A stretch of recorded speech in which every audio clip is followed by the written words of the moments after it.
Sean, it feels like any time you're involved, it's a big fight. But I mean, International Fight Week, ranked opponent, top 10. I mean, does this feel like a special moment in your career, or is this just another fight for you?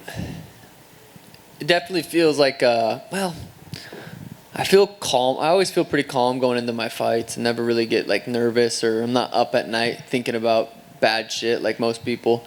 I feel more calm going into this fight than I ever have. I fought on the couple Connor cards or one or whatever. Those ones felt, this feels like a big fight, but every time I fight, I feel like I'm the main event, so they all feel pretty similar.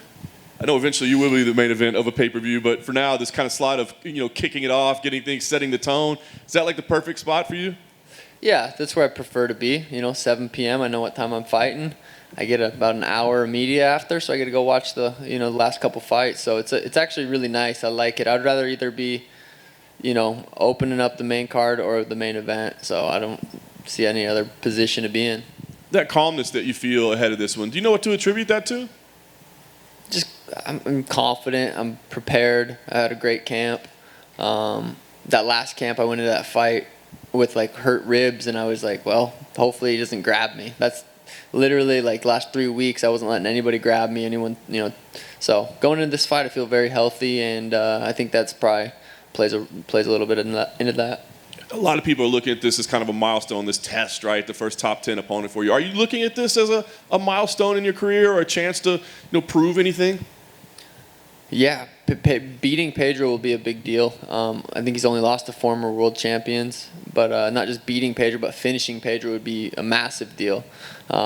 He's, like I said, he's fought and lost to only former world champions. With that being said, I do believe I will be his toughest fight, and I think he's my toughest fight as well.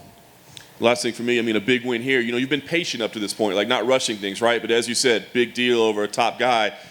Do you start to accelerate the run and look to the top of the division, or do you still kind of take the patient approach to moving up? Yeah, we'll have to see how this fight goes, and maybe I'll spit out a name after Joe Rogan standing next to me, call someone out. I'm a couple fights away from a title fight, especially if I can get the finishes that I've been doing. That people want to see that. People want to see me be champion. So I just got to go out there and perform, do what I know I'm capable of doing. That's putting Pedro's lights out. Sean, over here to your right. You keep saying how important it would be to finish this fight. Do you actually see a route and how you're going to do that, or is it just I think my ability is so good that I'll end up finishing him however I want? Yeah, anybody my weight class, I could see me standing across from them and knocking them out. I've done it over and over and over again. It's hard not to envision that. Everyone I fight, I knock out. So it's kind of, that's just how I see this fight going. It's how I see any fight I'm ever going to be in going. It's just me putting my hands on their chin enough times, and they'll fall. I feel like you're one of the latest guys in this phenomenon where you overcome an obstacle fans are putting in front of you, and then they take the obstacle away. They say, well, actually, he was old on the decline. Do you expect that after you win this one? I could submit Habib, and people would be like, yeah, but something. They'd say something. So I have paid no attention to what the negative fans say. It doesn't matter to me. Yes, I'll go out there and finish Pedro, and yes, it'll be like, yeah, but, so it doesn't matter. Are you wearing 2 watches? Yes. What time is it? Neither of them are right. Hey, Sean, over here, right in the middle. Munoz has never been knocked out. Would that add a bit more, just going out there and being the first guy to do that in the UFC?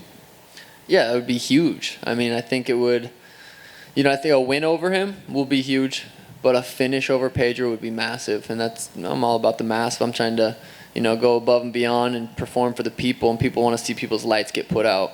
Winning a decision, I would not be upset against Pedro because it's very, very tough.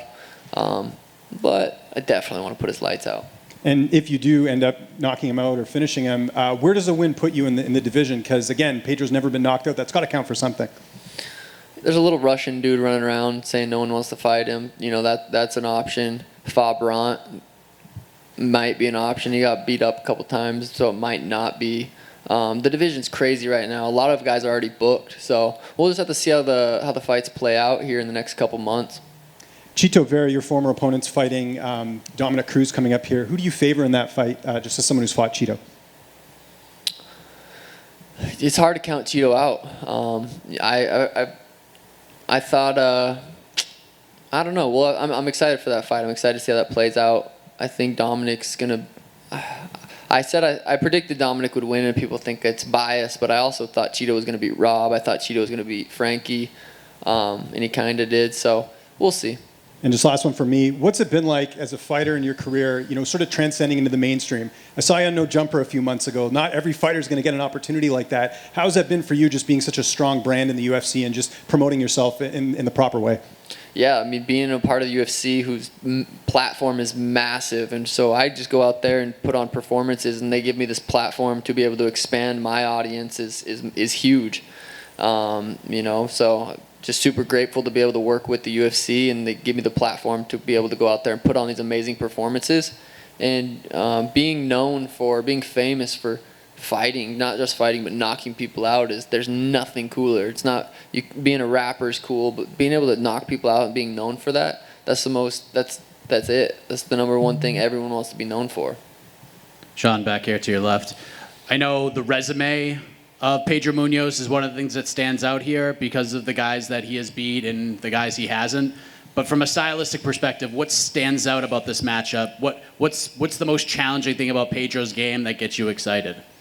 His durability is I fought guys like Chris who was durable. We saw how durable he was. I just lit him up for 14 and a half minutes. So I've proved that I'm capable of doing that. His durability is going to be, that's what I think is toughest for him. But obviously he's going to come out there, try to kick my legs. That's everyone's game plan. So I feel like every time I fight, it's like, okay, kick his legs, put him up against the fence, try to take him down. That's everyone's game plan. That's the way to beat me. So that's what I'm assuming he's going to come out with. You mentioned a few different names of where you could go with the victory on Saturday. One name that keeps coming up a lot that you didn't say was Adrian Yanez, who had a great performance against Tony Kelly on that Austin card. He continues to call your name. Is that something that you think could happen sooner rather than later, or is that something because I feel like fans are excited, we could build this thing up for a while until you guys actually get in there? So how do you view your paths at this point? Yeah, that was a super impressive performance. Super slick boxer, very well-rounded. I was actually calling him out before I got this fight booked, trying to fight him. And there was, you guys, you can go back and look on Twitter. He didn't really seem like he was too into that fight. So, he got some confidence now. He beat someone. Yeah, that's definitely a fight obviously we're both growing. He needs to win a couple more fights. I'm going to win a couple more fights. And if we're in the, if I'm the champ, even before that, yeah, I could see that fight happening. I think he needs a couple more performances, and he'll be up in there, up in the talks with who's next. Last thing, you are excited to fight in this spot because you could do your media and then you can go back and watch the two title fights at the end of the night. So how do you break those two down? Who do you think comes out of those two fights? I don't know. I honestly, it's like, I don't really think about any other fights on the card. I'm excited. I think Max and Alexander are both, top 45ers to ever do it. We've watched them fight already twice. Excited for that. I don't know how it's going to play out. My guess is as good as yours. Izzy versus Jared. Jared's a teammate of mine. Izzy's one of my favorite fighters. I'm going to just sit back and enjoy and watch how that fight plays out. Really good card. I'm excited to watch. Sean, just a few here.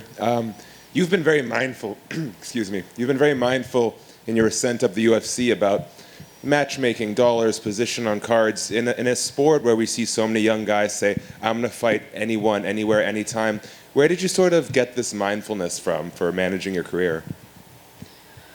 I've always kind of looked at it I didn't just get in to the UFC as a fighter. It was like a businessman / fighter. I felt like getting into the UFC, it was like, okay, I want to make as much money as possible. I'm not going to take a fight on 2 weeks notice and then my stock goes down because I, lost 3 fights in a row.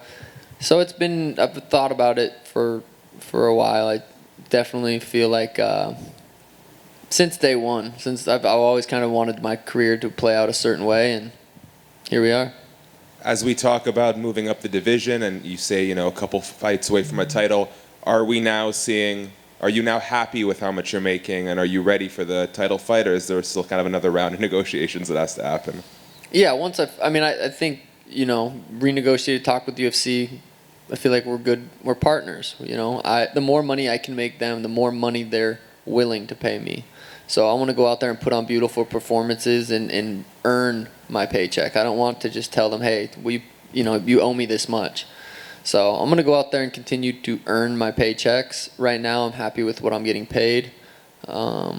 I think I knock the next guy out, and then before the title fight, I would like to sit back down and say, hey, is this fair? Do you guys agree that this is a fair amount to pay me for this title fight? You know, they have statistics, they have analytics, they know I'm bringing in eyeballs. So I think at the end of the day, they're fair. You know, if you're not going to bring in eyeballs, they're not going to pay you. And last thing, I know sort of managing family time and training camp was really important for you. How are we going to celebrate with the family post-fight? Dana will be sleeping probably at that time. Danny's mom's going to be watching her at the hotel, so I'll probably sneak up, give her a couple kisses, tell her daddy did it, and then go get buzzed up with the boys, drink some Happy Dads, and hang out. All right, thank you. Sean, just over here at the back. Aljamain Sterling and TJ Dillashaw is being targeted for UFC 279. What are your thoughts on that matchup, and how do you see that going down? I recently rewatched Corey versus TJ, and TJ impressed me a lot. You know, coming back from his layoff from cheating, and Aljo really impressed me against his rematch against Peter. It's a good fight. I'm excited. You can't count Aljo out. I think TJ might have an advantage for whatever reason. I don't know, but I'm excited for that fight. I definitely would like to watch that front row and see what they're all about. But those dudes are, the top dogs, so it's going to be a good fight. Hi, Sean. Over here, same place. What do you think about sharing the same card as Sean Strickland, your old friend? I don't know. Me and Sean, I haven't had any run-ins with him. I think if I do, I don't think there's anything there. I think he just doesn't like some of my tattoos, which, I don't know. I think I haven't had any run-ins with him. Seems a little crazy sometimes, but I think we all do. I probably seem a little crazy sometimes too. Sean, over here. Other side. Is there a reason why you're wearing two incorrect watches? No, there's not a reason. Couldn't tell you. Got two wrists. Are those glasses real? Yes, of course. Come on. Any more questions? Yeah, just wondering here for Sean. You obviously intend to be the champion and fighting for the belt. What do you think would be the biggest fight for you in terms of who would be holding the title when you potentially get there? Like numbers-wise? Yeah. Pay-per-view? Yeah. Honestly, nobody in the bantamweight division really. Aljo don't sell shit, to be honest.